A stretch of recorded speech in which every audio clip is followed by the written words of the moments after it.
पातळ किंवा लहान केसांची दररोजसाठीची सोपी सुंदर हेअरस्टाईल कशी करावी तर चला बघूयात। नमस्कार, पुन्हा एकदा स्वाती स्टाईलमध्ये मनापासून स्वागत। आजच्या व्हिडिओमध्ये बघणार आहोत 1 मिनिटामध्ये होणारी एक क्लचर वापरून सुंदर दिसणारी हेअरस्टाईल। यासाठी समोरचे केस आहेत मी छान विंचरून घेतले आणि पाठीमागे मी पोणी बांधून घेणार आहे। दररोजसाठी केली जाणारी हेअरस्टाईल आहे ती लूज होऊ नये आणि दिवसभर तशीच राहावी आणि तितकी सुंदर दिसावी असं प्रत्येक स्त्रीला वाटत असतं। यासाठी बघा मी इथे टाईट रबर बँड वापरलेला आहे जेणेकरून माझी हेअरस्टाईल आहे ती दिवसभर लूज होणार नाही। या रबर बँड मी एक छान पोणी बांधून घेतली सेंटर साईडला आणि समोरून जास्त फ्लॅट येऊ नये किंवा जास्त समोरचा भाग चपटा दिसू नये यासाठी रबर बँड थोडासा खालच्या दिशेने ओढलेला आहे।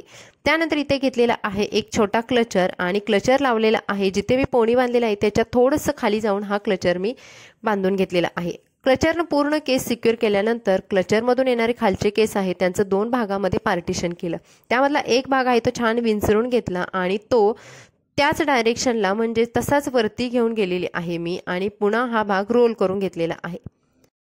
सर्वांना जमणारी आणि कमी वेळेत होणारी ही प्रोसेस खूप सोपी आहे।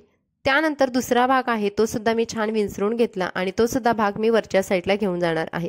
बघा हा भाग सुद्धा वरती घेऊन गेल्यानंतर जो माझा रबर बँड आहे तर तो पूर्ण केसांमध्ये लपून गेलेला आहे आणि हा भागाचे सुद्धा टोका आहे ते पुन्हा मी पिनाने सिक्युअर केलेले आहे।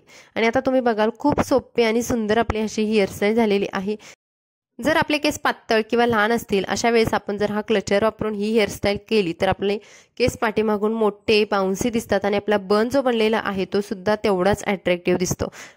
तर मैत्रिणींनो हा फायनल लुक मी तुमच्यासोबत शेअर केलेला आहे। तुम्हाला हवा असेल तर तुम्ही कार्यक्रमांसाठी सुद्धा अशा पद्धतीच्या हेअरस्टाईल करू शकता, फक्त तुम्हाला एखादा ब्रॉच वगैरे वापरायचा आहे। तर मैत्रिणींनो हा समोरचा लुक शेअर केलेला आहे, कसा वाटला व्हिडिओ कमेंट्समध्ये नक्की सांगा। भेटू नवीन व्हिडिओमध्ये।